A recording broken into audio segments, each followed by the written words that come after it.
Hi guys. ඔයාලා බලන්න ඇති මම මේ මොකද්ද කරන්න කියලා. මම උදෙන්ම නැගිට්ට ගමන් උදේ කියන්නේ දැන් වෙලාව 11යි ගානක්. නැගිට්ට ගමන් මං එන්නේ මගේ පැෂන් ගහස්සට. පැෂන් වැලාසට. මෙන්න මේ පැෂන් කඩලා අරගෙන හදලා බොන්න.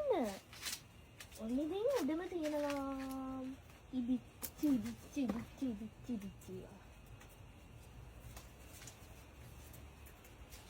ඒක උනාට කඩා ගන්න බෑ. කඩලා දෙන්න අයියෝ. මේ කෝට්ටක් ගිහලා තස්. පළතුරු වටේ යන වීඩියෝ දිහා බල මේ දවස්වල Facebook එකට ගියාම තියෙනවා පළතුරු අවලමේ යන වීඩියෝ. ඒවා බල පැෂන් තාමත් අවලමේ ගිහිල්ලා නෑනේ කියලා හිත සතුටින් පැෂන් බොන්න හදන මම. පැෂන් බොන්න හදන සතිය විසාද. දෙකක් කඩාගත්තා. අද